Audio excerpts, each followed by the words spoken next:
All right, folks. So I would like to welcome everybody to this episode of Old Man Howlin' at the Moon. And I got two excellent people on today.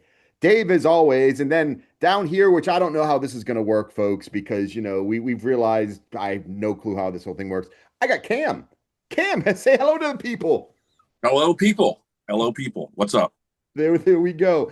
And Dave, how are you doing today? Before we start this off.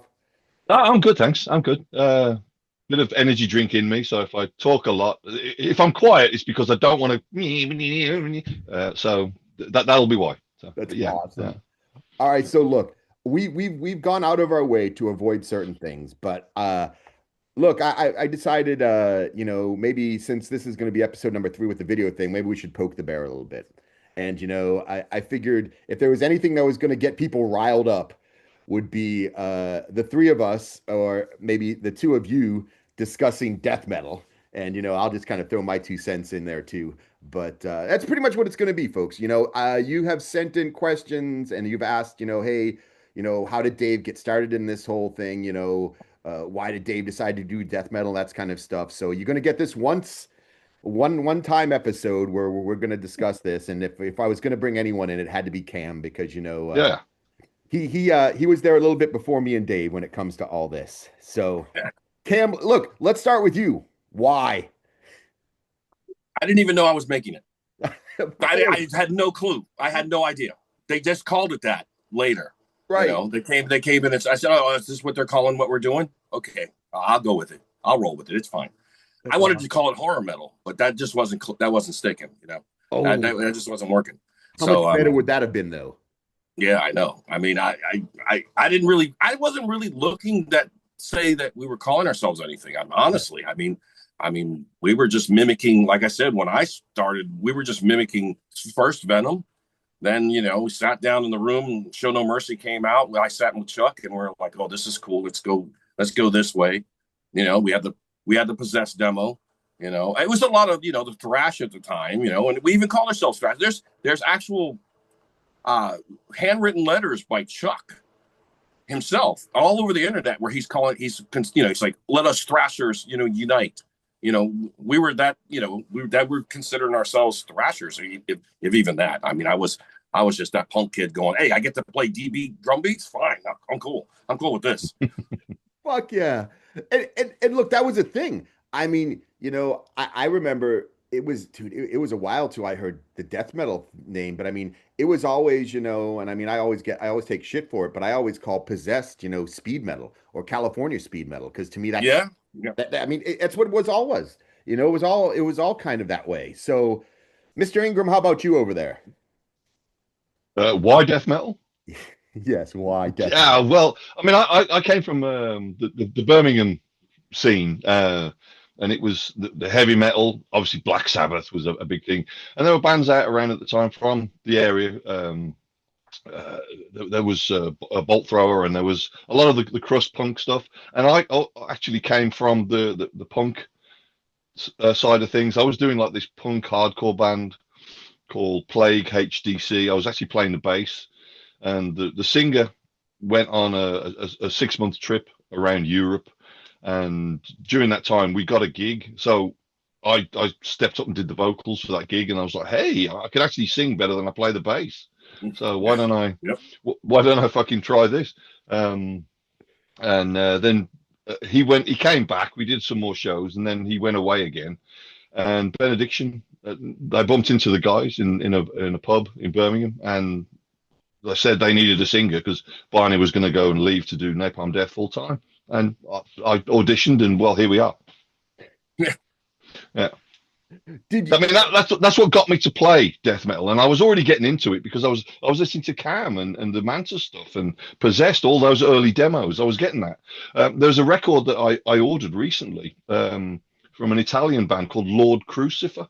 Do you know those? I remember them. Yes. Yeah, they had that demo called Myra's Tape, which has only Yes. ever been on a demo. But I found they released an album, and some of those songs were featured on that album. So I've been out on Discogs, and I was like, right, I want that one, and it's on its way. I can't wait if I can hear that. So It's all the early demo stuff. I was tape trading a lot, like you were, Cam. Yeah. But mostly mine was people in England because it was easier and quicker. So you didn't have to wait 6 months for a letter to show up. So. Yeah, exactly. Yeah, well, I mean, I was trading with a guy in New York, and this guy knew Monty Connor. And Monty at the time was doing, for those of you who don't know who Monty Connor is, he Oh my worked for God. Roadrunner Records later on in life. Yeah. But Monty was back then, I think, in college or just about to go to college. And he was, I think he might have been in college, first, I think he's a little older than us. And then I think he was running a college radio station, typical, ones that run on a Saturday night at 1 o'clock in the morning, and Yep. he's got an hour show and he can play, whatever, demos he's getting. So a lot of what we were getting, both Chuck and I, because Chuck and I were both the tape traders, was a lot of stuff from Monty. So if it wasn't coming directly from Monty Connor himself, I had a friend, Kevin, who was out of New York. He was sending me stuff, and Kevin was kind of the same. He was more of a hardcore guy. He a big Agnostic Front fan and Cro-Mags and all the stuff. He got to see those guys when they were playing, sheds or backyards. Yeah. And so he would get me. He'd go, he'd give me all the punk stuff. So I'd get the tape, and it's those old Memorex, usually 90 minutes. Yep. And one side A would be all punk, hardcore punk, or D-beat punk, everything. And then crust punk, all this stuff. And then side B would be metal. And he'd always write in this thing, I know you're not a metal guy, but I think you might like this, and he'd give me a list of what was on there. And that's something I want to talk about when we get down to it. That's something I want to talk about is opinions are different. Opinions are different now than they were back then. Well, it's good. I think that's a big thing. Look, I want to talk about that. We got no format. Go for it. Throw it out there. I mean, okay, here's the thing. Remember when we were tape trading, Dave might remember this, when an opinion was basically an opinion between you or the tape trader that was sending you something, and you're reading his opinion. It was not forceful. It was not like, oh, this sucks, or, this is great. It was more like, I think you would like this, give it a try. It wasn't forced. Now opinions are more like a consensus. Now people can't have an opinion anymore. It's like a consensus. It's like everybody's opinion is everyone else's opinion. Is it your opinion or is that everyone else's opinion? It's like, I don't trust opinions today because it doesn't seem like they're genuine. And I'm just talking about music. I'm not talking about anything else, but a genuine opinion doesn't seem like is it because everyone else says it's good or everyone else says it sucks, or is it your actual opinion? I'm interested in the person's opinion, not what everyone else thinks. But there you go. I'm off that now, but that's what I wanted to say. Well, look, if we really want to poke the bear, it's going to come down to this. Death metal, or what death metal used to be called, or what it is, or whatever, took a massive change at some point. And I mean, let's face it, we are the old people now, us. Yeah, of course. Yeah, we're the old men now. So yeah. There will be times when I'll go to a festival hanging out with one of you guys, and I'll see these bands and they're listed as a death metal band. And I listen to it and I'm like, well, that's not what I think of as death metal. But once again, it's just my opinion. Everybody has a different opinion when it comes to what is what. Right. I'm not a big, massive, black metal fan, but when I hear what people call black metal today, is not what I think of as being black metal, because that's not what it used to be. You know what I mean? So I have no clue when everything just got kind of thrown into the air, and it just, to me, none of it makes sense anymore, because it doesn't sound, I mean, fucking call it something else. You know what I mean? I mean, you have deathcore, metalcore, all this other shit now. I'm just fucking confused. Yeah, it's a lot of subgenres, and it does become sort of like, I think the problem is like you got,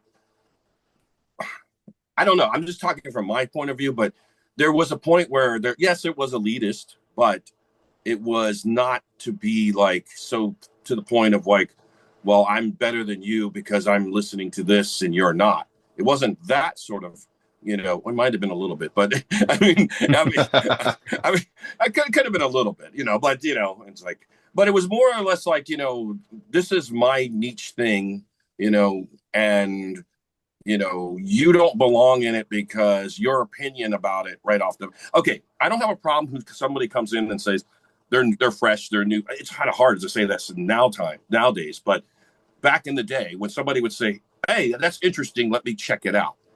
Let me get into it. Let me see what you like about it," rather than, "Oh man, that's fucking horrible. That sucks." And then I see you 2 weeks later and you're into it. You know, that's where I had a problem. Well, that's where I had a problem with, and that's why I say the scene now in 2025 is filled with posers. Filled with posers. It's full of them. They don't even know that they're posers. They don't even know it. They think that they're pure. And I'm like, no, you're not pure. The train came along and you got along with everybody else. You just followed the crowd right onto the train. You know, you didn't, there was no forethought into it. You're like, everyone's going this way. Let me go see what's going on. Rather than you standing back and going, this train's coming up. It's got this noisy sounding shit. Let me figure out what's going on and see if I like it or not. Right. I don't know. That's just me. That's just me howling at the moon. Dave, what you got to say, brother? Well, the thing with Cam, you were saying about opinions, and I don't know if either of you guys have found this, but as a musician, of however note you want to describe yourself, you're not allowed to have opinions. Nope. Yes. Yeah. Nope. Exactly. Yeah. That's very. And very then when you do have one, someone will say to you, "I thought better of you for that," and it's like, well, no, it's not how it is. You have this preconception of how you want me to be, an assumption of how you want me to be. And since I don't fit into your narrative, you're offended by that. And you're striking out at me and saying that. That's what it is. And that really pisses me off. So, because I've been told, the one thing I was once told quite recently was, shut up and keep singing. Whoa. How the fuck am I supposed to do both of that? If I'm shutting up and keeping singing, you're a dickhead. Oh, I thought it was just me. God damn it! No. Okay. Well, I mean, let's face it, Cam. I mean, in all reality, you are, you know, what Dave just described is basically what you live with almost every day. You know, the amount of shit you constantly take from the internet and from the scene is, you know, that's why I don't do the internet anymore. I don't do it much more. I really don't. I don't. If I post on my personal page, it's to my friends, right? Which that's another thing. I don't have many friends. I hate that word. Right. That word is a word. That word and love are two words that are abused in human society. Because you know, you are my friends, but all these people that are on my friends list are not my friends. Right. They're associates or you know acquaintances. Right. But they're not friends. Right. You know, and that's the problem here. I think we know the language is misused, and people assume, like Dave was saying, people assume nowadays because of social media and everything else, and I can talk to this person this way because I'm their friend on Facebook. No, you can't talk to me that way, you cunt. You're not supposed to talk to hey, you know, there's no respect anymore, but I get it, you know, you better respect my position. At least respect that. There's not even that. You can't even respect the position anymore because everything is just like fucked. You know, and it's everybody wants to be the top dog.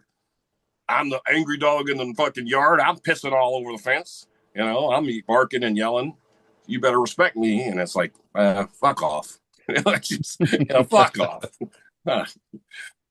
Dave, you got something else? No. Awesome. That's what I'm talking about. Well, there's not. We should bring it back to death metal. I'll bring it back to when I got into it or was creating it. I didn't even know what we were calling. You know, we were, like I said, it was called thrash, or it was called, it was called speed metal. I remember when I picked up Destruction, Sentence of Death, the EP, and on the back it literally says Death Speed Metal. Right. You know, I remember the Hellhammer demo, Satanic Rites, and the handwritten note inside. That Tom G wrote was like something death metal, but you didn't think of it as like a category back then. You just thought of it was just a niche kind of saying, this is part of thrash, and we're just saying death metal because we're writing about Satan and death and people getting beheaded. or whatever it was. I wasn't even writing that stuff. I mean, yeah, and Mantis and Death starting off writing the lyrics, which is very, very kind of ironic that we're talking about this, because I was just talking about this a couple days ago with my lawyer. My lawyer's like, "Do you have all the lyrics?" I'm like, "I do." Matter of fact, I'm going to show it on your show. Are you going to pull I think up, I showed you this before, Pete. I love you for showing this, because this is awesome. Yeah, it's in plastic, is my actual handwritten lyrics for Mantis and Death. Now, see, my actual handwritten lyrics. Now, see, to me, and I've seen this before, Dave. To me, honestly, if there's a piece of death metal history that needs to be in like a Rock and Roll Hall of Fame or something, it's that fucking piece of paper. Legion of Doom. Yeah. Mantis. Yeah. Evil Dead. This is Death by Metal. Power of Darkness, just to let everyone know, even though Chuck sang it, I wrote the lyrics. And Demon's Flight. Yeah. Which is on the Mantis demo. Yeah. My handwritten inside plastic, because it's getting yellowed, and I was told to put it inside something plastic. Yeah. I don't even know. Yeah, that needs to be hermetically sealed at some point so you can have it. But yeah, so I mean, I have that. I it's just like, I would love somebody go, well, that's not proof that you did it. How do I know you didn't write it like yesterday? I'm like, hey, anybody wants to carbon date it and pay for the carbon datation and actually the handwriting analysis? Be my guest. Be my guest. Right. But, well, look, I always say it. The big thing right now is, and this brings it all back to the same thing, is that people feel like just because they read something online, that's the truth and that's fact. And yeah. I have said a million times that we're in this shitty position right now in history where people are rewriting history based off other people's opinions. Oh, well, we talked about this before we got on here. Right, I remember I just recently saw a video and I'm like, I cannot believe this is actually happening. Is this happening?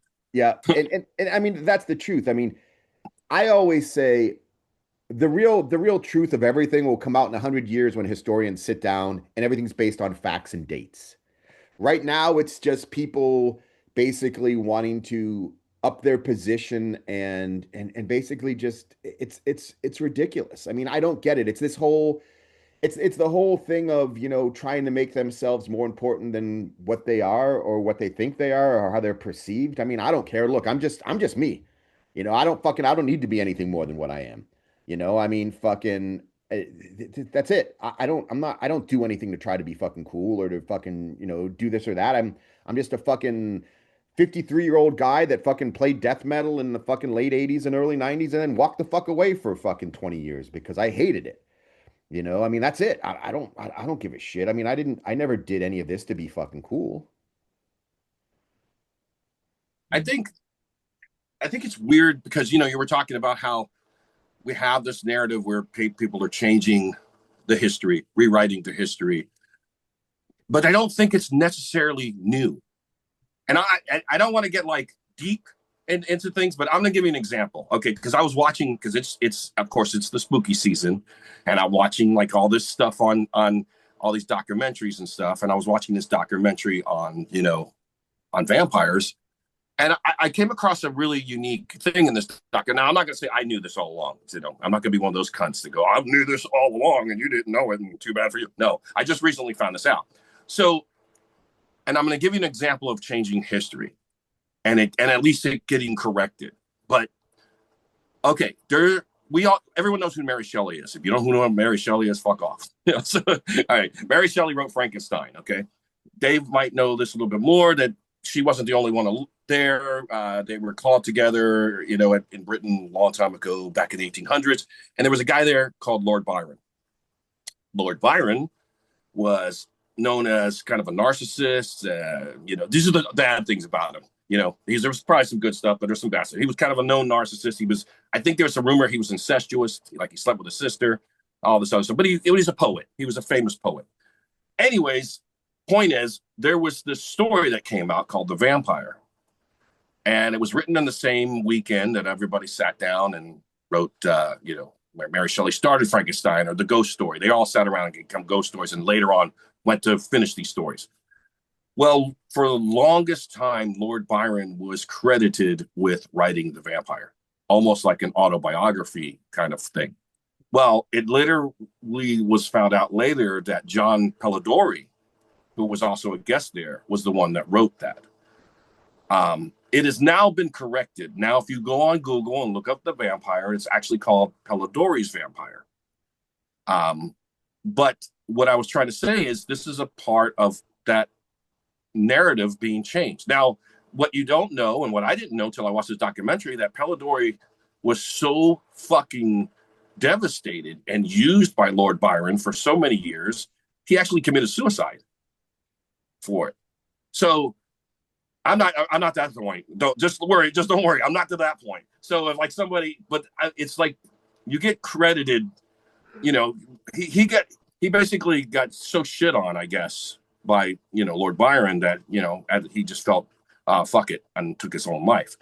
But now it's corrected. Like I said, I just pulled it up on my computer. Pelladori's Vampire. Now, yes, it's corrected, but does it help? The motherfucker killed himself years and years ago. Does it help? I mean, it helps to us. At least it's been corrected. Lord Byron, the cunt that stole this guy's stuff, is no longer credited. Oh, it's cool for us to look at it, but did it help the guy at the time? No, that should have been fucking corrected back then. But it's a good point of history gets changed. And like you said, eventually someone will uncover the truth. Right. Eventually, 100 years from now, maybe the truth will be uncovered. And they're like, oh, Chuck Schuldiner he's not the god of death metal. You know, he didn't create it all himself. You know, he didn't just wake up out of the womb and just start writing riffs. You know, it was a collective. It was a collective of people all around the world. You know? Right. Yeah. That's all I'm trying to say. I'm not ripping on Chuck either, just to let those people know who are watching this go, say, Cam ripped on Chuck. I knew it was just a matter of time. I just had to wait. It would happen. No, that's not what I was trying to say or do. But anyways. Hey, look, we all three of us have something in common is we all walked away from it at one point. I mean, Cam walked away for a while. Dave walked away from it for a while. Why did you, Dave, why did you come back?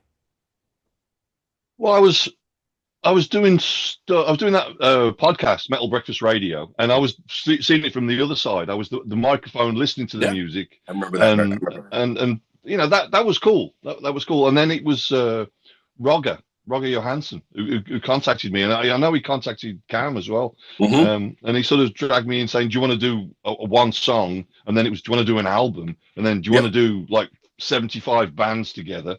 He's doing that to me now again. yeah. Also with me, he's been in touch because like there's like a downtime coming with Benediction. A couple of the guys are busy, so yeah, I'm going to spend the time wisely and do some writing with Roger. I think we got like 3 projects that we can do at least, maybe 2. That is brilliant. 2, and there's one other as well that I've got as well. So yeah, you know that was really why I came back, was because Roger sort of dragged me back in, kicking and screaming, right. And it kicked off the interest. And then there was, you know, I did some Hail of Bullets for about a year, and Just Before Dawn, and then Benediction called. You still active. That's a beautiful thing too, Dave. It's like there's this unspoken, unknown, pretty much unknown family that we have here that maybe some people are aware of it, you know, and some people are fucking bitter about it as well. I see the Roga hate all the time, and it irritates me. Like, you know, I see shit like, oh, he's not a real musician, he doesn't tour. I'm like, why does touring make you a real musician? When did that? When was that? When was that even like an equation? You know, why is that? But yeah, I mean, we have, and it's not just Roga. Roga's the center of a lot of it, but it's not just Roga. There's this tiny little connection with all of us in different ways. Like you were in Hail of Bullets, you know, there's that connection there, you know, just before dawn, there's that connection there, you know, there's all these like little connections, which stems off connections with me, with like even Johnny and everybody else that have all these like, and we are this sort of tight knit family. Somehow we're this dysfunctional worldwide family, you know, but we're there. And the thing is, I don't think anyone, I mean, Roga sought us out, of course, but I don't think none of us sort of said, I need to go find some more people that are into the stuff I like and have the same attitude that I do. That's not how it happened. Mm. I don't know what you call it, synchronicity or whatever. It just happened. It happened. It wasn't like it was planned. It happened because it just happened.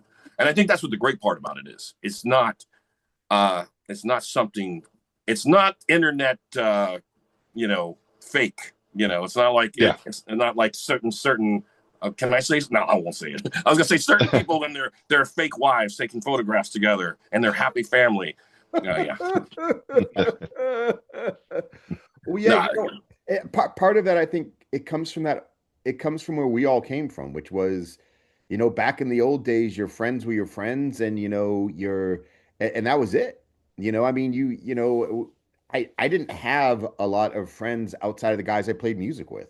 I mean, I wasn't the popular kid in fucking school. You know what I mean? I was the kid that just fucking didn't quite fit in with everyone else with the long hair and was just, kind of fucking doing my own thing, whether it was punk or death metal or whatever the fuck it was. It was always that. So I think as we get older, I think we kind of gravitate, or when we find people that we feel that connection to, it automatically it just is that way. You know what I mean? And it is. I mean, it's all those guys. I mean, I'm lucky enough, through Cam to have met some of the coolest fucking people in the world that I've developed great fucking friendships with. Whether it's some assholes. Yes. And some assholes. Let's not forget that one. But like, I mean, dude, I if you would ask me fucking, in 91 or 90, would I be friends with Paul Speckman? No. But now, Paul's a great fucking friend of mine. We chat fucking all the time. And that's not Pete dropping names. It's basically to point out that there is this family to it. There is this bond that some of us have, and I think that those of us that have it are probably the more, I don't want to say real, but real. We're the people that are we're just us.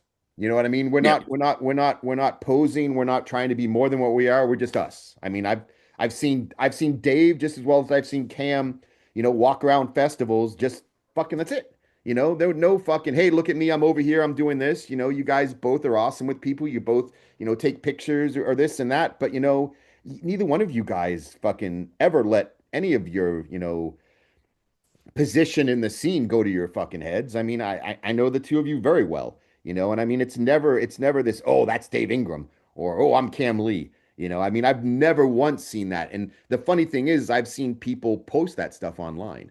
I've seen the people go, oh, well, those guys. No. If you really know these guys, then, and there's none of that. It's just, we're just still the same old fucking, punk or death metal fucking guys that we've always been. It's just, now you guys. Yeah. Usually, you notice, usually the people that post that are usually the cunts I don't want to talk to anyways. So, I mean, I'll be honest with you. It's usually some fucking, tard. Can I say that? That comes up and bothers me, and it's like you can just tell. It's just something about them. I don't know their body language. They twitch in a certain way. They have that certain look in their eye. They have that smell of just like, you're gonna bother me. I know you are. And they just usually like come up and I might be kind of cold to them. I might, be kind of like, not straight up fuck off. I'm not that guy. I'm not that asshole. But I might give somebody the cold shoulder or a quick answer that they weren't looking. That's the thing. Like Dave was saying, this is people want you to acknowledge, I don't know what it is. It's like when it comes to opinions, like when it comes to the opinion, they want you to kind of like share their opinion. And when you don't, you're the asshole, you're the asshole. I've had many guys come up to me and go, hey, what do you think of this band? And if I particularly don't like that band, I'm not going to go, oh, well, they suck. I might just say, it's not for me. I think you say, that's not for me is worse than saying, yeah, it sucks. Right. Because I think they want confrontation. They want you to say it sucks so they can argue. But if you kind of leave that open to, not really my thing, then they go and they assume things and they go on the internet and write, well, I just talked to Cam about the new such and such, and he said it sucked. And I'm like, I never said it sucked. What? Or whatever. Well, look, here's something that just came to my mind too. I think part of it might be the difference between our generation and these younger kids now is, like I've got this cool YouTube downloader now, so I'm grabbing all Cam's old stuff, the Rocky Point gig and the 1980s. Oh, you got it then? Yes.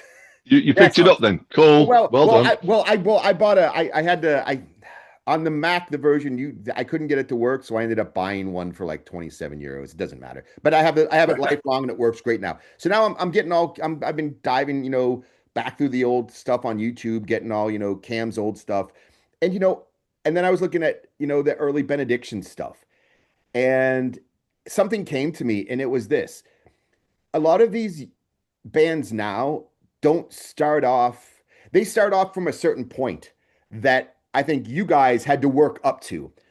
I mean, there was years and years and years where, I mean, I know Cam was playing in just absolute shitholes in Florida, and Yeah. there were years and years where Benediction was playing, to 15, 20 fucking people, and that was it. Mm. Whereas now these kids, because of the internet, they can literally go from maybe playing twice at a VFW hall to the next day they're playing fucking in front of 1,000 or 2,000 fucking people. Festivals. Yeah. You know what I mean? Festivals. And there's not that building a ground base because everything's internet based now, and it's like whereas before it was this long, slow climb. Now it's like fucking instantaneous, like, and look at me, holy shit, I'm a rock star. Yeah. I think the internet ruins that whole like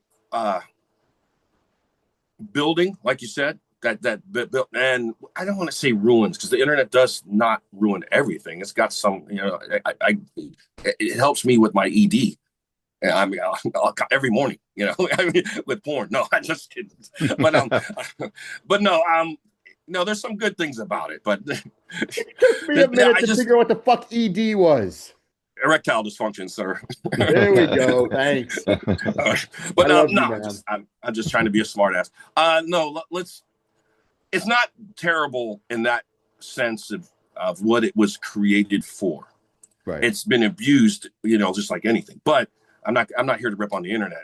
What I was trying to say was, like you were saying, we had to establish ourselves, and we built the ground up, and we didn't have the internet. Our internet was fanzines. Yeah. And I hate to say this, because nowadays people say, like I give an example of these like internet people that contact me all the time and say, hey, we noticed you on, Facebook, and we'd like to come in and help you, reach a bigger audience. Well, the only reason you noticed me on Facebook, you fucking cunts, was because either the label sent you my way, which there's this one now that works for Earache that's out of Kentucky. I'm not ripping on them personally, but it's like, okay, why did you contact me? Because, either Earache pushed you towards me, or you just jumped onto, oh, let's see what's in the Earache, back catalog, and who we can, and who's still like, who's still relevant now, who's doing something now. Anyways, the point is this: we had to build ourselves through fanzines and magazines. It was a big deal if you got in Kerrang or something back in the day. Mm-hmm. It's like, holy shit. Even if you were mentioned in the back, we have a demo out. Oh, this is cool. We're in Kerrang, or, we're in, Metal Hammer. Now the internet, it's instant. It's instantaneous, and believe me, I can't stand any of the whatever it is, blabbermouth, metal sucks, all this bullshit, because I don't even care that I'm on there. I don't give a fuck if we're on there or not. That's not my audience. I don't care. I mean, that's not who I'm trying to appease. So, but I think we had a thing where we were building ourselves through fanzines. So it was a different kind of cool thing for us to me. I love it. If somebody in a fan says, I'm doing a fanzine, I want to do an interview, I'm like, oh, this is cool. This reminds me of the old days. Yeah, bring it on. Then they go, can you send me free shit? And I'm like, no, fuck you. No, sorry. That's not how it works. But hey, Dave, do you remember the first time you saw yourself in one of the big magazines in England? Yeah, there was a few times it was in Kerrang, and then there was Metal Hammer and stuff like that. And yeah, it's quite a buzz. Mm-hmm. Oh, look, and we lost Dave. Oh, what? Look, how? How is that? He starts talking about a buzz. That's okay. So He'll be back. He'll be back at some point. He'll be back at some point. But Kim, do you remember the first time you saw yourself? Oh, there we go. Yeah, I do. Oh, let me push over because there he is. Yep. I don't know what happened then. Yeah. you said Kerrang, Dave. That's what yeah, exactly. I was about to say the same thing. Yeah. That's what happened. Hey, but tell me about that, man. How was that for you? Me. Sorry. Yes, It was very pleasant. I mean, there was one there was in '92 we toured in Europe with Bolt Thrower, was supporting Bolt Thrower. It was Asphyx Benediction Bolt Thrower, and this guy wrote a review, and honestly, I think he just wanted to sleep with me. The review was just like Bolt Thrower were okay, Asphyx were okay, Benediction were great because Dave Ingram, it was honestly it was just like that. That's the best. Yeah, I mean it was really nice. It was great, but he was saying stuff like, "Oh, he carried the gig." It's like, come on, you know.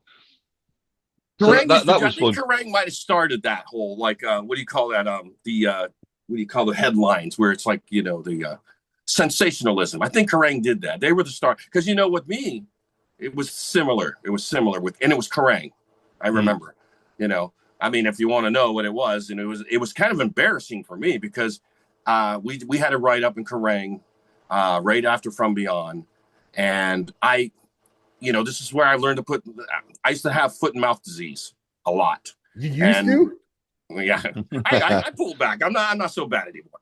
But back then, I think I mentioned, and it wasn't even in the interview. And this is where I learned about you got to watch what you say, regardless if it's in the interview or not. Like in the TV shows you bullshit like, all right, this is off the record. Well, there was no off the record with these cunts.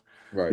They spark up a conversation in order to get you to say something, and then they would put it in the interview. Well, this happened to be like, I remember this issue of Kerrang!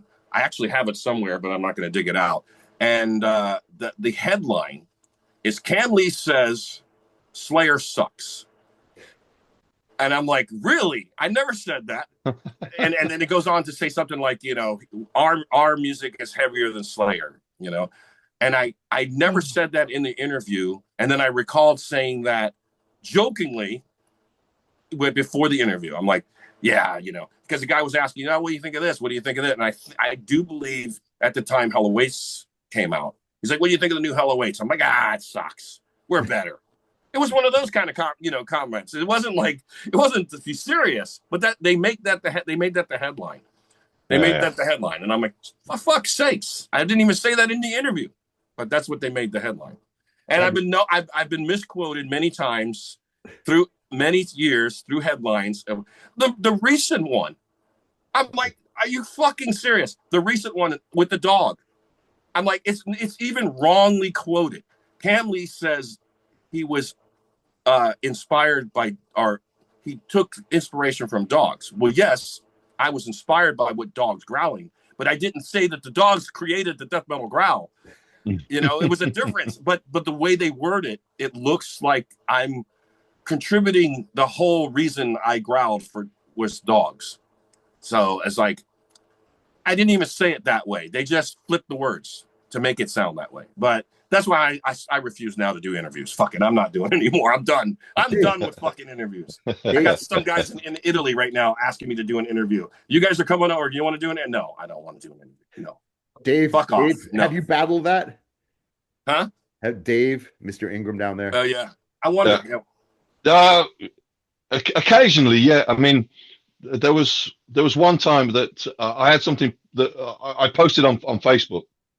And it was just sort of an admission of not so much a weakness, but that years ago I'd had these mental problems, and how things had affected me, how things had gone on, and that I almost took my own life. Sure. Yeah. And it was some music was helped get me through it. It got me to realize what I'd done and get to the fucking hospital because I'd taken a lot of pills.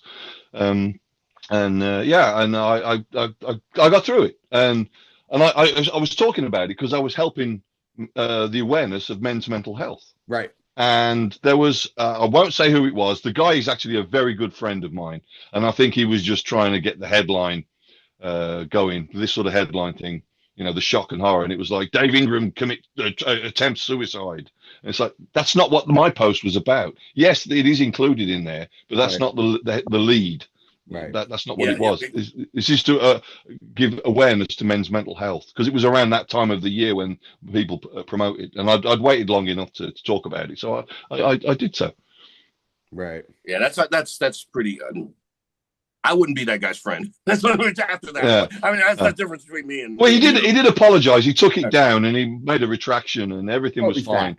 So you know, I forgave him, and we stayed friends, and he has helped out with news articles in the past. He's always been my go-to guy. I won't send anything to Blabbermouth. Oh yeah, no, you don't have to name him. I just no, it's just I won't send it to Blabbermouth because no, thanks. No. But I'll give it to this guy. He'll post it, and then a day later, Blabbermouth are posting it anyway. Yeah. So yeah. I don't even know. I think Blabbermouth just completely ignores me now. They're like, fuck that guy. I'm not helping him. Even if we post bad stuff, it just helps him. He doesn't give a fuck. I don't know. I don't care. You will be the one person that dies, and Blabbermouth will completely ignore you. Oh, I know. I always see these fucking birthdays always celebrated all over Blabbermouth celebrating this cunt's birthday, and I'm like, why do we even care? I don't even care. People know, I don't care about somebody's. I mean, it's nice, like I see when you guys get your birthdays coming up and Facebook always reminds you. You think I've actually sit down and fucking have it written down? Dave Ingram's birthday's coming up on the wall. No, it's fucking Facebook's free. Yeah, exactly. Same Facebook. for me. I don't know this shit. I don't know it. And then then you get the fake. And it's so fake because I always feel like if I write happy birthday, they're going to know that I don't know that it's their birthday. And it's a fake exchange back and forth. If I do write happy birthday, they see it and they write, oh, thank you. But are they actually thanking me out of gratitude, or are they just thanking me out of like public? Oh, he said it in public, so I need to thank him. Because if I don't, then it's going to look bad on me. You feel obligated. If I don't. But did he really know when it was my birthday, or did Facebook tell him it was my birthday? So it's all fake. It's so fucking fake. I mean, if it's your birthday and I remember, I'll say, hey, happy birthday. If I'm with you and you say, hey, it's my birthday today, I'm like, fucking hey, I didn't know that. Happy birthday. Here's a drink. Here's a pat on the back. Let me touch your pee-pee. I don't know. Not with the lips, though. Sorry. What have we learned? Kam Lee gives out hand jobs for birthday presents. Exactly, I would. If that's what you really want. I'm wearing a glove though, and it's like a condom. It's not real contact. With that.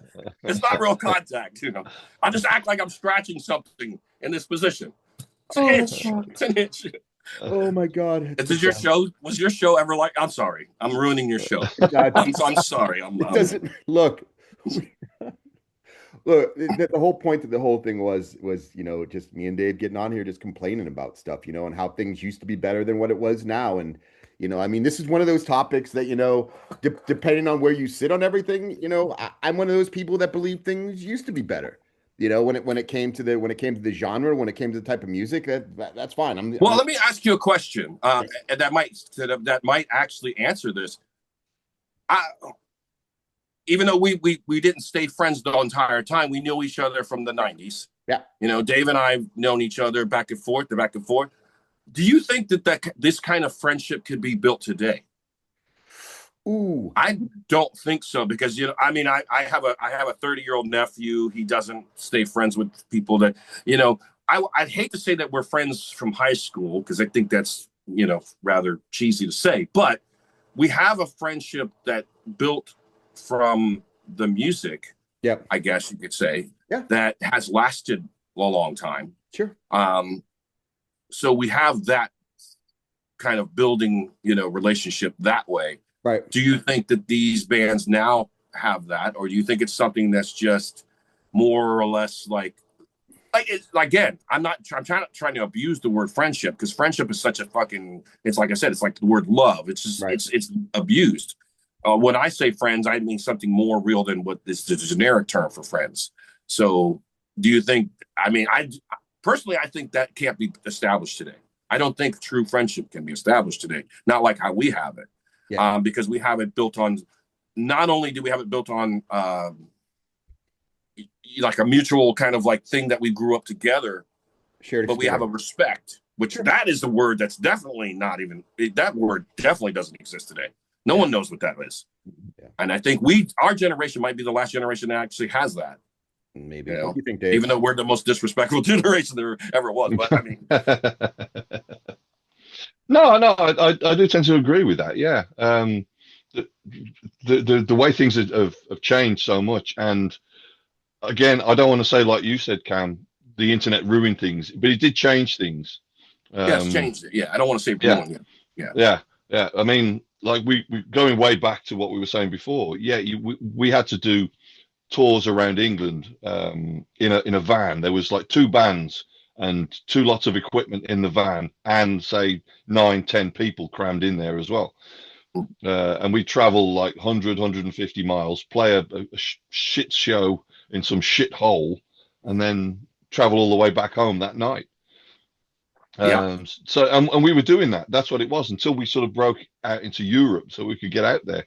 And it was still difficult because back then there wasn't the big festivals, so it was tours, it was club shows all the way. So you could do like once a year, maybe every 18 months, a 5-week tour around Europe, and then maybe a couple of dates here and there, or do a 4-day run. It's things that we did. Right. And it was later on that the festivals came in, but things did change and attitudes changed, and it has done today, and that's really down to the internet, I think. Like we all say, things are instant; they're there right away. And before it was, we had patience, and I think that's what people are lacking today. Also, there's the lack of respect around, but there's the lack of patience with people. Yes, they want things immediately. So. But I know. And I'm always going to play the devil's advocate because I'm always the villain. But I've actually I've heard younger kids say, "Well, that's just too bad for you," and they literally say it that way. Well, that's just too bad for you. You didn't have, I'm like, well, we didn't have the internet, and then they make it like it's a problem. Like we're not saying it was a problem, and I'm not complaining. Oh, well, you have the internet, so that's why you're famous now. But they'll take an attitude like, well, too bad for you. You didn't have it. Too good for me. I got it. So yay for me. Right. And it's like, that's what I meant about the lack of respect. Well, and look, I think there used to be a more of a community feel. And as we were talking about this, it kind of popped into my head. Look, the Birmingham bands were generally friends with each other. Yeah. Now I understand back in the old days with Florida, a lot of the bands were friends. I understand it's different today. But back in the old days, there was almost a community. People did share shows, and regardless of how feelings are today, it was different back then. Yeah. And I think that sense of community doesn't exist anymore because you don't see it. You don't see you don't see like the Tampa scene or the Birmingham scene or the, Stockholm scene. You don't see that anymore. Whereas in our time, that was the thing. You know what I mean? It was the Tampa bands, it was the Birmingham bands, it was the fucking Stockholm bands, and all those bands were together, and they were, I think you formed a bond, and I think that's where a lot of that stuff comes from because you shared gigs, you did all that. None of that stuff exists anymore. Nowadays, these kids jump in. I know I'm going to get hate for this. And I don't give a fuck. I don't give a fuck. But I can't speak for Birmingham. I can't speak for Stockholm, but I can speak for Tampa, and I can tell you exactly what went wrong. The transplants came down. Yeah. I got you. And once they came from a different place and then decided to set up tent in Tampa, everything changed. Yep. Because suddenly you had these new kids from out of town, from upstate New York, who suddenly moved, and they came in and they just dictated. And I'm not saying that this is their fault because they're nice guys, but things changed. Something changed because there was no more of this. And they weren't the only ones. There was other transplants. Sure. I won't name them, but I want to, but I won't. They came in and they took over bands, or they set themselves up in already established bands.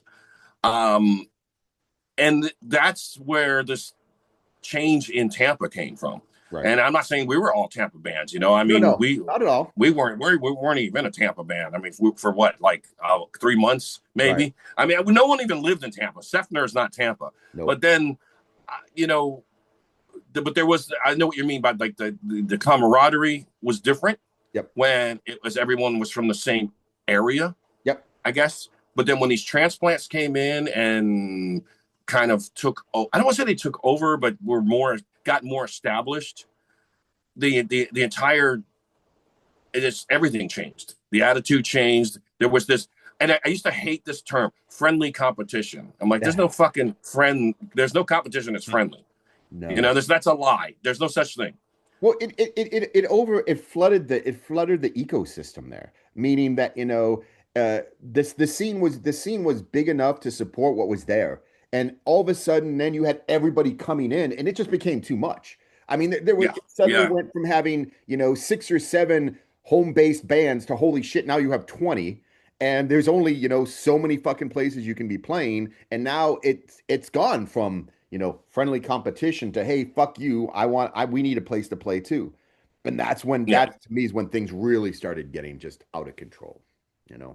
It was like I said, I can only talk it from my perspective, and what I saw, and what I just saw was this guy, a lot of these guys they weren't the same guys that grew up with everybody else. Like, everybody else either knew each other from, you know, junior high or even high school, and then all of a sudden these other guys come, these college, you know, age guys come, and they set up, and they're this big band because they're signed to Metal Blade, or they're signed to, you know, Combat Records, or they're signed, and it's like everybody was like, ooh, you know, these guys are superstars. And then it just became that's when the division started. To me, that's what I think. The division started there.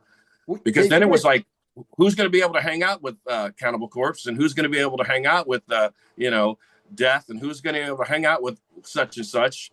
And they're the ones that are going to make it, because they're sucking dick over here. Not literally, but figuratively. And the ones that aren't sucking dick, or, you know, are the ones that get left out, even though they've been here, you know, 10 years prior. You know, let's just forget about these guys. Dave, you guys never had an influx coming into Birmingham, did you? No, not really. No. There was bands would just crop up within Birmingham. I mean, there were people in the scene at the time that sometimes you just found them abrasive, right? But you put up with them. You put up with them because you didn't want to cause friction amongst everybody. Sure. You know, and there's something that Rue was talking about. That's our guitarist, Peter Rue. Rui was talking about just the last time I saw him. He was talking to someone about how things were in the earlier days, and when you sort of meet someone new, the first thing you'd ask them is, "What pub do you drink in?" Right. Yep. Yep. And that's because that was the meeting point, the social meeting point. And if you like that person, you might go to that pub just to go and see them, hang out with them, see their friends, and it would actually be that's how the scene was in Birmingham at the time. And there were a lot of pubs. There was Costermongers, Scruffy Murphy's, there was the Rock Cafe, and there was a bunch of other smaller pubs that would have sort of smaller bands on. And but most of them gone now, all gone. So where do people go? I think there's one pub in Birmingham, Scruffy Murphy's, is still there. And with the last 2 times I've been in, it was a ghost town. It was dead. And it sort of makes me sad. And also the city centre of Birmingham as well. It's totally changing. It's really evolving, and not so much for the better. So people just don't go into the city anymore. So there's that lack of communication and meeting people. It's more the internet, and it's not ruined things, but it's not sort of giving it the same warmth and depth that it did like 20, 30 years ago. Yeah. Kim, where did we all meet? I mean, look, so we didn't have pubs, and I mean, fuck, where did we fuck? No, but we did have a communication though, Pete. You got to remember, like, when I first found out that killing addiction was a thing, and I'm like, well, where are they from? And it's like Ocala. I'm like, where the hell do they play? They usually play the skate park. I'm like, let's go. Right. Let's go. I mean, I was like, here, I think it was more or less, you found out about a band that wasn't in Tampa, especially, and you're like, oh, cool, where do they play? And then you find out they're playing, they have to play in a skate park because there's nowhere else in Ocala for them to play. You still wanted to go. Of course. Yeah. You're like, let's go. I remember when Deicide, when they were called Amon, played in a fucking airplane hangar. Right. You know, that's the famous show that I guess Scott Burns talks about. You know, in his book, when he talks about, Amon came out and they threw meat in the audience, and they kicked over like statues of the Virgin Mary. Well, It wasn't statues of the Virgin Mary. It was one statue that was broken that they stole out of some poor Catholic woman's yard, probably some Italian lady on their way to the gig, and they decided to hollow it out and put meat inside. They put deer meat because I guess the Hoffman brothers were hunters back then. I think they put some deer meat, some deer guts, and they kicked it out in the audience. And some fool, I don't know who it was, let pit bulls out. Well, of course, the floor just cleared itself because everybody's like, oh, there's meat, raw meat, and pit bulls. I think we're just gonna step back, Yeah. But that's the big famous thing that they did, And that was before, Papa Satan decided to, burn the cross in his head and all that stuff. That was when he was still wearing the hockey, gear with all the spikes and stuff, and they were doing the whole thing there. Which I never had a problem. I never had a problem with Deicide, the band, musically. What I had a problem was with just the. I'm not a costume guy. Okay, I'm not a Kiss guy. I don't put on the makeup. I never was that guy. I'm not a costume guy. So I always, I'm a punk guy. So I always thought it was a little bit ridiculous. And I remember the first time when Papa Satan was like, "I heard you don't like us." I'm like, "No, I didn't say that. I didn't like you. I said, I just don't like the image. I think it's goofy, It's a little goofy, man. I'm sorry. But that was the truth. That's the truth. But you're right. And once you said that, I thought about that. It was always the shows. We'd meet each other. Yeah, the shows. And it didn't matter who was playing. You just went. You know what I mean? It didn't matter. Where it was at. Yeah. Even if it was a party. Remember so many house parties. You'd find out, this guy's got a house party out in the fucking woods. Yeah. Remember that one that everyone used to go to in Mount Dora? I can't remember the name of it. Yes. There was this one house in Mount Dora that everyone would go to. A couple metalheads had. There was also one in Altamont. The one guy that was right there on Douglas. That one guy had a house and they always have parties there. I don't remember the guy's name or anything, but I just remember there'd be a lot of metal parties. You used to always hear about there are metal parties there and their bands are playing. I'm like, Gargamel played there a lot. Oh my God, there's a name for you. Yeah, Gargamel. There's probably about 2 people watching this besides me and you that even know who that is. I don't know who it is. No, Dave. The only thing. So Wayne, who was the guitarist in Gargamel, he's the one that recorded the Rupture demo. He had a 4-track. Wayne was one of those people around Orlando that was kind of like if you wanted something recorded, because he had the Tascam 4-track. Yes. You know what I mean? He was the guy that would come to your house and you can record the stuff. And I mean, Gargamel's kind of like a fun party kind of band. Strange, but really good guys. I played in a band with Wayne too afterwards, before Rupture. But no, I mean, and that was it. I mean, you're right. And it was more going out and hanging out with people and doing that stuff because we didn't have pubs. You couldn't drink at that age. Yeah, there was. Well, we had early. Now this might be a little bit before your time, Pete. And everyone of the old school guys know this. I mean, we would travel to not Tampa, but we would travel to Bradenton or Brandon to go to Ruby's Pub, right? The famous Ruby's Pub, just to watch bands like Nasty Savage or Sabotage, and they're playing in this little tiny little bar that I think literally was a stage, a pool table, and a bar, and that's all you could fit in. They didn't even have tables because it was a little shithole dive in the shit. It was a dive, Of course, the famous Death live tape was recorded there, and the 84 to 85 on New Year's Eve, Nasty Savage. Actually, it was the day before New Year's Eve, but they always say it's New Year's Eve. So, and so many shows, so many Nasty Savage shows were seen. I saw Sabotage there, before they blew up and got huge, and passed out because it was so hot in there from dehydration. There's just, but we had those places. And then remember when Ruby's was gone, the next big thing was the Ritz. Yep. Oh, are you going to the Ritz in Tampa? Yep. Wow. Yeah. I mean, everybody wanted to go to the Ritz in Tampa because that was the place to go. Like you said, it's not necessarily like what Dave was saying. There wasn't pubs. No. We had venues. It was the venues. Yeah. Oh, damn it. I got a cramp. Venues. Hey, Dave, do you remember the first show you played with Benediction? Yes, I do. It was in Wrexham, sort of just over the border into Wales. Wrexham Memorial Club, and it was like a big school hall but obviously it's a memorial club. And yeah, a PA was put in. I think You guys had a it PA? was.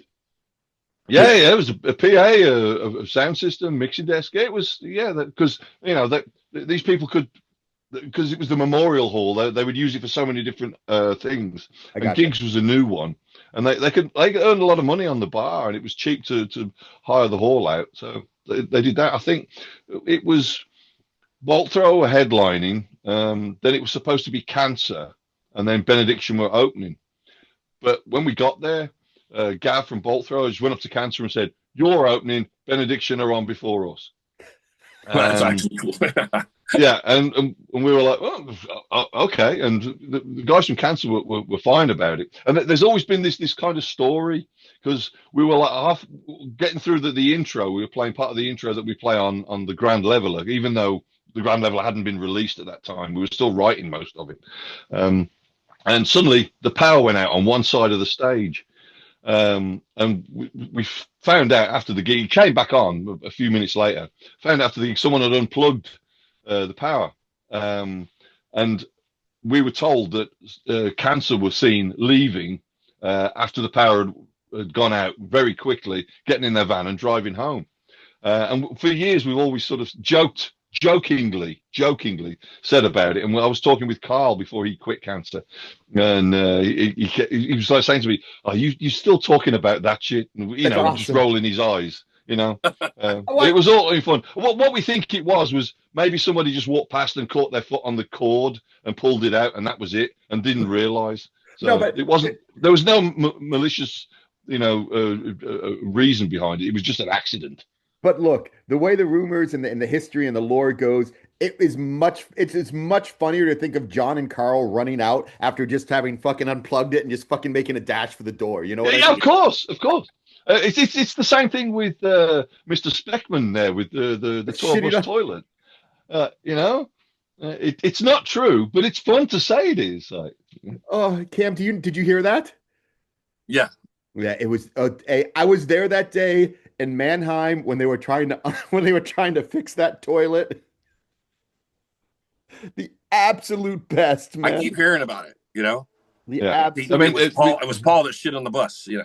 But the thing is, it probably okay. It wasn't. I'm not going to say it probably wasn't. I'll say it wasn't. But we just make fun, It's Yeah, just exactly.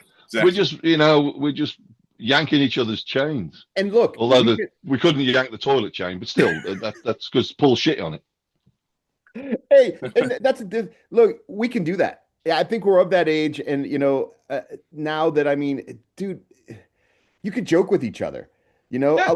A lot of times, and this brings it right back to it. A lot of times today, you can't joke with people because if someone takes it wrong, next thing you know, you've got fucking 6,000 people online and you're canceled. Well, that's the problem is people think there's power in that, Right. in canceling you. Right. Oh, well, he said this against LBGT, I'm going to cancel him, or he said this against this particular race of people, so he must be a racist, let's cancel him. Or he said something that I think that's the thing is everyone always forgets that it's what your opinion is. Well, I think it was fascist the way he said that, so I'm going to call him fascist. Like what? There you go. I used to say I like I said, I've had to say curve a lot because I used to say some things that were I'd get in trouble 5 seconds in. He's going there, man. That son of a bitch. You just don't.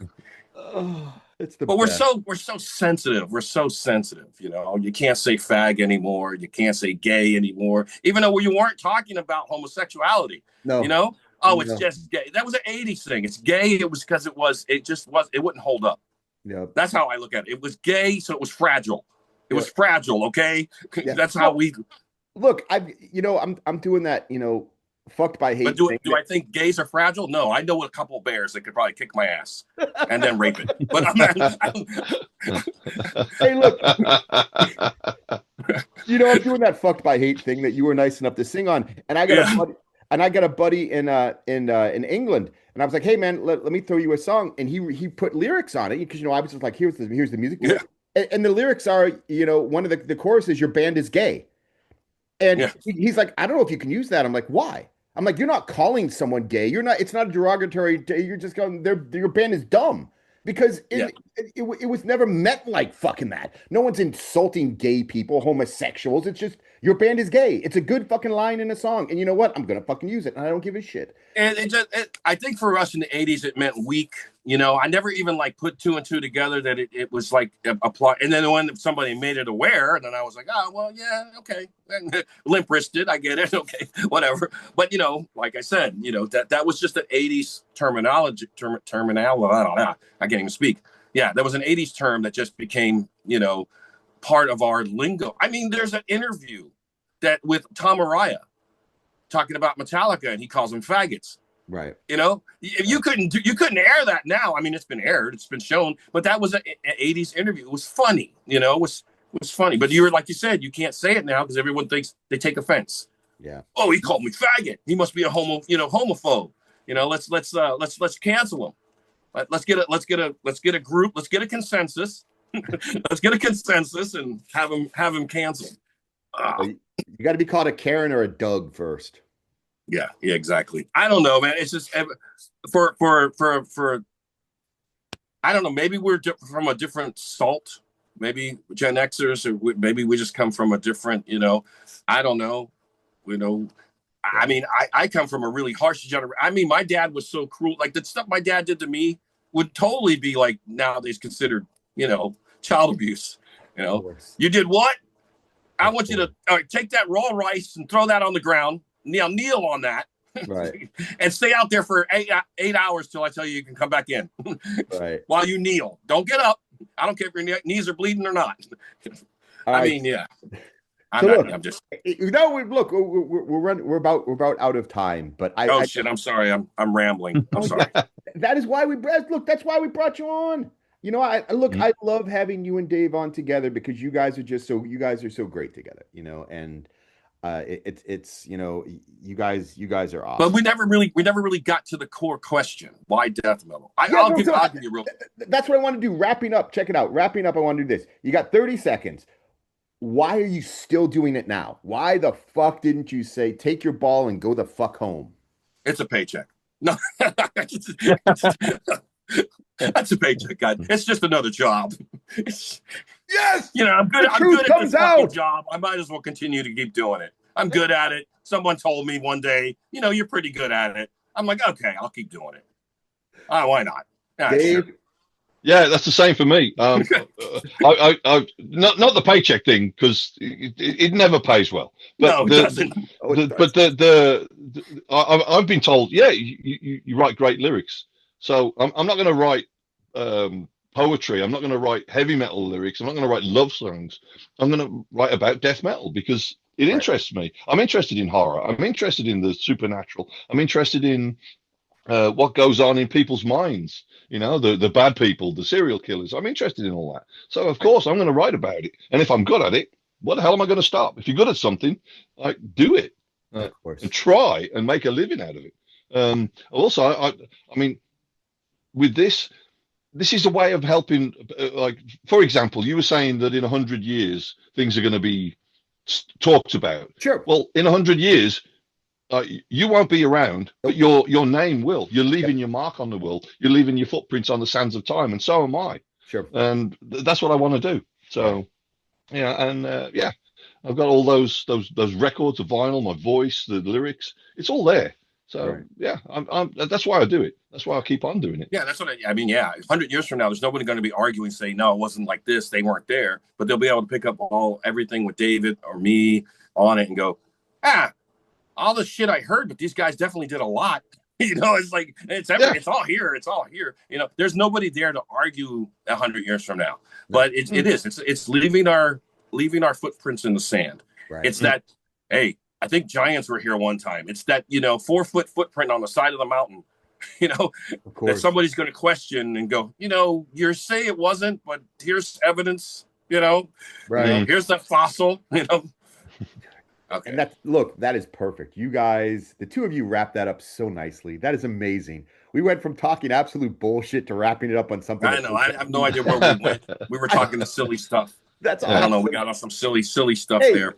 Wait, so hey, Cam, So wrapping it up, what do you got going on? What's Master got going on? Tell people out there what you guys got going on. I know you got South America coming up and you're coming back over here, right? Yes. So we got South America. Well, kind of South America, parts of like it's Colombia, which I believe is Central America, Lima, Peru, which of course is South America, Argentina, which I'm excited about. I hope I get to see some penguins or something. Yeah, I think there's penguins at the bottom of Argentina. Yeah, I'm pretty sure there is. I don't think you're Yeah, playing okay. the bottom of South of Argentina, but I'm sure you're playing. Yeah, I know. And then we're doing Mexico for 3 days, but everyone goes, oh, I'm like, hey, I've never been there. I know, I've heard the stories, but I heard the stories about LA. I survived it. So I'm, it's always something. It's cool. So we got that, and then I guess the cat is out of the bag, so to speak, that we're coming back in November and December and opening. We're coming back for the Morbid Fest that has nothing morbid in it, but which I thought was funny. It's Possessed, Terrorizer, and then us and I'm bad at other bands' names. The two other bands that are opening. We're sandwiched in the middle, so we're the meat. We're the meat, so we're the good part of the sandwich. We're dead smack in the middle. We're only get a half an hour, and we were told we're only allowed to play 5 songs. But hey, why not?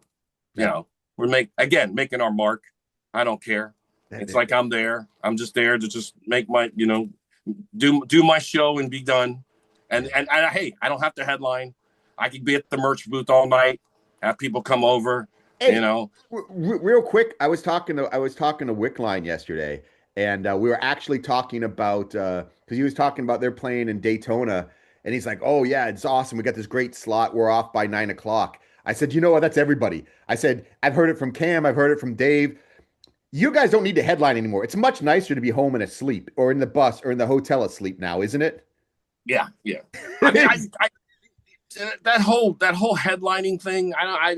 It's never been a thing for me. I think we've lost the respect. It was more when I was coming up, it was more of a respectful thing. You respected the headliner, you took your position. Now it's expected.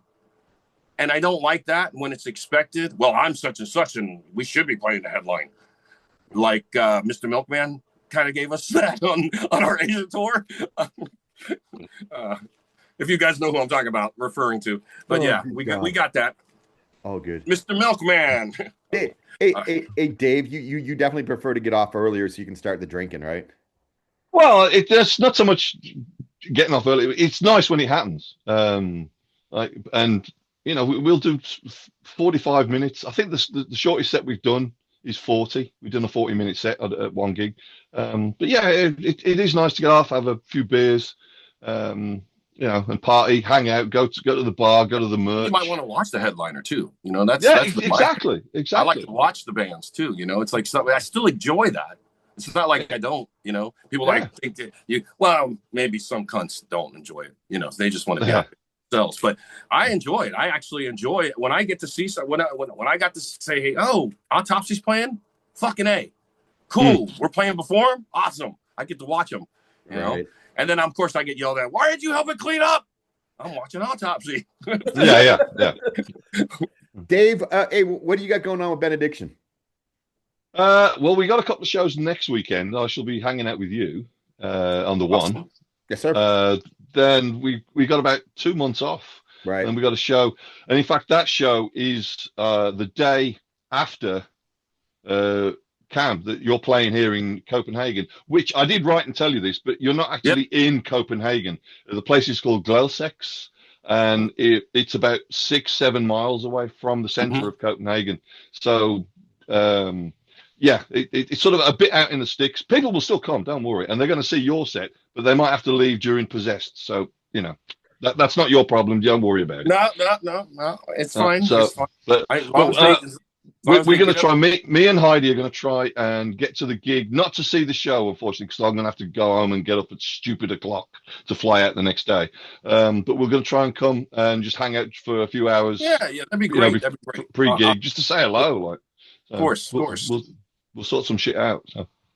Of So course. we'll do that. But yeah, I mean, there's that. Next year we've got South America, and we've got some shows in Ireland as well, I believe. Actually, I probably shouldn't have said that because I don't even know if they're confirmed yet. So I'm going to shut my mouth right there. But yeah, we've got a rake of shows coming up. Awesome. Don't say any more of that. I don't want you getting in trouble. No, I really should. I should probably keep more of an eye on what gets posted on social media. But yeah, I don't. I just go on, post it, and fuck off. Because I'm the same again, way. we You never won't. know. Yeah, I grew up without social media, so it's fun, but I don't want to spend all day on it. There you go. Yeah. And you never know. You get a show and you're like, I wasn't supposed to post it. Shit. Too late. Yeah. The agency's calling you. You shouldn't have put that up. Why? We wanted to do it first. Oh, well, fuck you. Too bad. I did it. They're not what are you going to do? Kick me off the tour now? Exactly. They're not going to kick you off the tour, kick you off the show. So look, I appreciate Cam. I appreciate you coming on and hanging out with me and Dave. You're awesome. Yeah, man. It's always nice to have friends hang out. You know what I mean? And oh yes. And that. So look, folks, if you know where to get a hold of us, we're doing the video thing now. It's moving along nicely. Subscribe, like, do whatever the fuck you're supposed to do on fucking YouTube. I have no clue because it's just not, I don't know. Instagram, you know where to find us. Dave's doing the Facebook stuff down there sometimes. Blue Cheer, Blue Cloud, Blue what? What are we on, Dave? I forgot what it's called. Blue Sky. Blue Sky. Blue Sky. Yes, yeah. Blue Sky. Occasionally we post on there because I keep forgetting.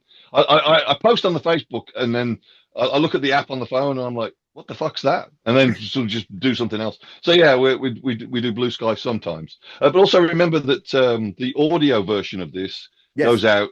Is it on Spotify? Yeah, so it is everywhere. So just so people know, there's an audio version that we're releasing. It's coming out after this, usually a couple days because I have to pull the audio. It's a separate file, the whole 9 yards. But it is going to be up. But when it goes up, it's only up for 90 days. Yeah, you got 3 months to listen in. Yeah, you have 3 months to listen to the episode, the audio version. It is on everything. Spotify, Apple Podcasts, fucking all the places where people get their audio podcasts and stuff. And that's for you people that when we switched over to video suddenly stood up and for the first time we're like, oh my God, I'm here. I'm listening to your podcast. Well, there you are. I found you now that I'm going to take it away from you. So anyway, we resolved it. And we will be putting these episodes up as audio files as well for those of you that just like putting stuff in your ears and not seeing, our sexy selves here. So on that note, I appreciate you guys. Actually, I guess we should probably let our get. Oh, I don't know wherever you are, Cam. We're gonna let you have the final word. Down here on your, I'm like right here in the corner. So Cam, say something on the way out. You got the last word. Say something on the way out. Okay, well, as everyone on here watching, appreciate support. Everybody supporting everybody. Us old men especially. We need much more support, especially with our depends. But no, thank you. No, thanks for having me on here, and hopefully we could do something more. I think you and I talked about maybe like a fuck the world or something. Maybe we'll see. There you go. We'll see. All right. Now on that note, goodbye, folks.